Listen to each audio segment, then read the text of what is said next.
Si vous avez entre 65 et 80 ans, arrêtez immédiatement de faire ces 5 choses qui nuisent à votre santé. Les 65 ans et plus peuvent être l'une des plus belles étapes de la vie. Les rires avec les petits-enfants, le chant des oiseaux lors des promenades matinales, le temps libre à consacrer à soi-même. Mais il faut se rendre à l'évidence.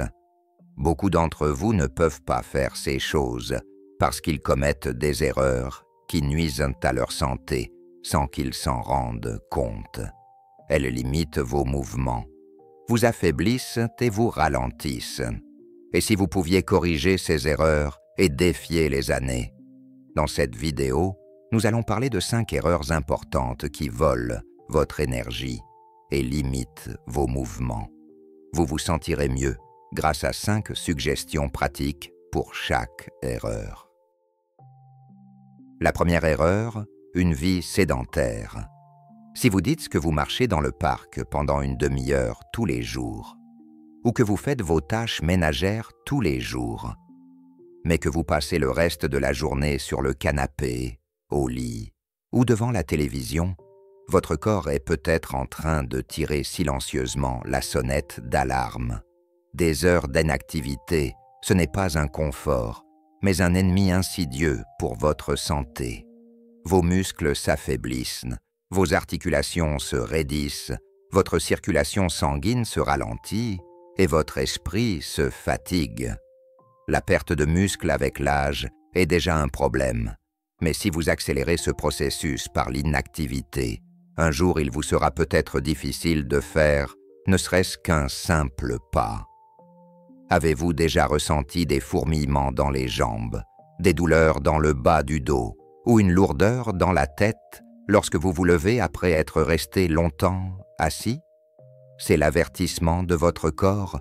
Il vous demande de bouger, s'il vous plaît.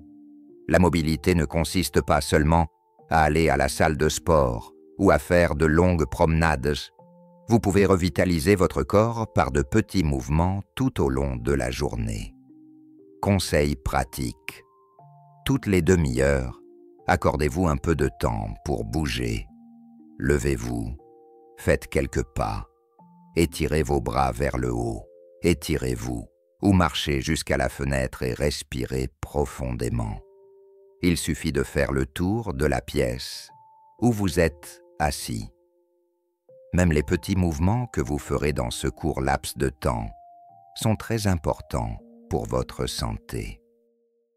Deuxième erreur, un apport inadéquat en protéines. Vous vous dites peut-être « je ne fais que manger, où est le problème ?»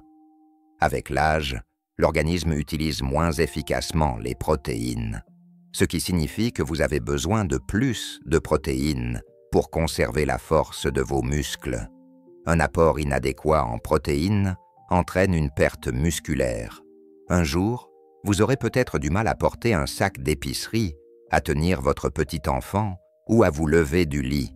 La faiblesse des muscles nuit à l'équilibre et augmente le risque de chute.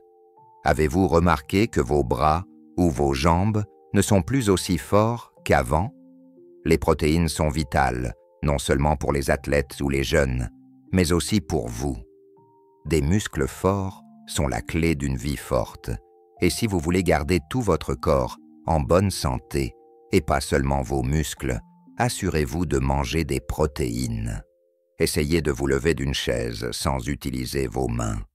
Si vous avez du mal, vos muscles vous demandent peut-être plus de protéines et des exercices de musculation légers. Conseils pratiques. Œufs au petit déjeuner, soupe de lentilles ou poulette au déjeuner, yaourt ou fromage blanc au dîner. À 67 ans, Monsieur Pierre avait de plus en plus de mal à se lever de sa chaise. Il mettait ça sur le compte de l'âge, mais ses douleurs devenaient trop fréquentes. Finalement, il a décidé de consulter son médecin. Après quelques examens, le diagnostic est tombé. Début de fonte musculaire, un phénomène courant chez les personnes âgées. Son médecin lui a expliqué que son alimentation manquait cruellement de protéines et lui a conseillé quelques ajustements simples. Intégrer des légumineuses comme les lentilles ou les pois chiches 2 à 3 fois par semaine. Manger un œuf le matin. Prendre un yaourt nature ou un verre de lait dans la journée. Monsieur Pierre a décidé de suivre ces recommandations à la lettre. 3 mois plus tard, il se sentait beaucoup mieux. Il se levait plus facilement, avait retrouvé de la vitalité et surtout, il avait repris confiance en son corps. 3e erreur, ne pas se préoccuper du sommeil. Vous direz peut-être que je dors déjà 7 à 8 heures par nuit. Un sommeil de qualité rafraîchit le cerveau, répare les muscles et renforce le cœur. Beaucoup d'entre nous se réveillent au milieu de la nuit et ont des difficultés à se rendormir. Nous ne parvenons pas à nous détacher de l'écran le soir, ou nous nous réveillons fatigués le matin. Cela affaiblit non seulement votre énergie, mais aussi votre mémoire et votre immunité. Vous êtes-vous déjà réveillé groggy le matin? Ou vous êtes-vous senti groggy pendant la journée? Cela pourrait être la preuve que votre sommeil ne vous donne pas assez d'énergie. Le sommeil n'est pas un luxe, c'est la pierre angulaire de votre santé. Nos conseils pratiques: établissez une routine de sommeil, réduisez votre consommation de thé et de café le soir. Si possible, évitez-la complètement. Pensez à 3 choses dont vous pouvez être reconnaissant et endormez-vous dans des pensées paisibles au lieu de regarder votre téléphone juste avant de vous endormir. N'oubliez pas, un bon sommeil est un moyen de guérison pour votre corps. Donnez-lui cette chance. 4e erreur, ne pas s'entraîner pour la force et l'équilibre. Vous vous dites peut-être « je marche, c'est suffisant ». C'est très bien de marcher, mais cela ne suffit pas à maintenir votre force musculaire et votre équilibre.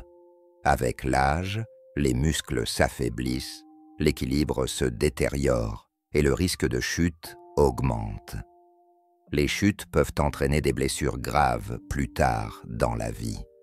Vous pouvez faire des exercices pour les jambes en essayant de vous tenir sur une jambe ou en vous appuyant sur une chaise. L'important est de mobiliser vos muscles et d'équilibrer votre corps.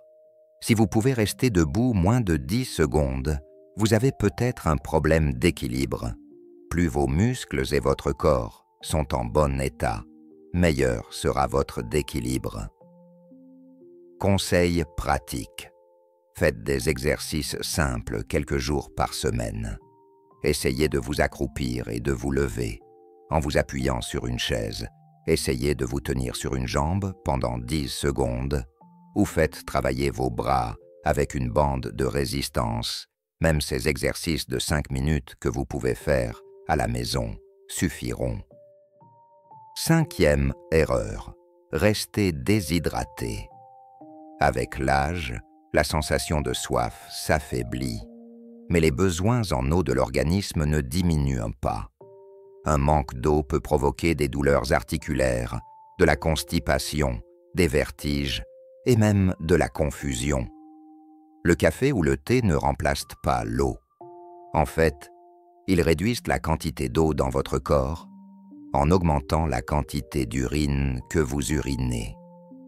Vous est-il déjà arrivé de vous sentir fatigué ou d'avoir un léger mal de tête au milieu de la journée? C'est peut-être la façon dont votre corps vous dit de boire un verre d'eau. L'eau est l'élément vital de votre corps.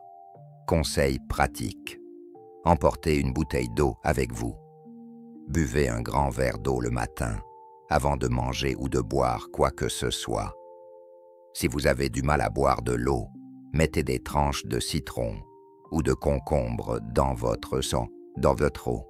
N'attendez pas d'avoir soif pour boire de l'eau. Vous pouvez facilement savoir si votre corps a besoin d'eau en faisant ce qui suit. Soulevez doucement la paume de votre main et laissez-la aller. Si cela s'améliore immédiatement, c'est bien. Mais si cela s'améliore lentement, vous devriez boire plus d'eau. À 66 ans, Madame Claire remarquait chaque matin des gonflements dans ses mains et des douleurs dans les jambes. Au début, elle pensait que c'était simplement lié à l'âge. Mais un jour, en peinant à enfiler ses chaussures préférées, elle a décidé de consulter son médecin. Après plusieurs examens, le verdict a été clair. Elle ne buvait pas assez d'eau pendant la journée, ce qui provoquait de la rétention d'eau dans son corps. Sur les conseils de son médecin, elle a commencé à boire environ 8 verres d'eau par jour en répartissant bien sa consommation tout au long de la journée. Quelques semaines plus tard, les gonflements avaient presque disparu. Elle marchait avec plus de légèreté et se sentait nettement mieux dans son corps. Comme vous pouvez le constater, ces 5 erreurs apparemment mineures ont un impact important sur notre santé au fil du temps. S'asseoir sur le canapé un peu trop longtemps, négliger son apport en protéines ou retarder un verre d'eau. Nous ne nous en rendons peut-être pas compte aujourd'hui, mais le pouvoir de demain réside dans les choix que nous faisons aujourd'hui. Écoutez votre corps chaque jour, accordez-lui l'attention qu'il mérite. Vous êtes à l'écoute de votre corps chaque jour, vous lui accordez l'attention qu'il mérite. Heureux si nous vous avons apporté une prise de conscience avec notre vidéo. Laquelle de ces erreurs faisiez-vous? Laquelle de nos suggestions allez-vous maintenant prendre au sérieux et prendre le chemin du choix d'une vie saine? N'oubliez pas de partager avec nous en commentant. De plus, si vous vous abonnez à notre chaîne et que vous activez la cloche de notification, vous ne manquerez aucune de nos vidéos. C'est entièrement gratuit. Merci de nous avoir écoutés. Restez en bonne santé jusqu'à notre prochaine vidéo.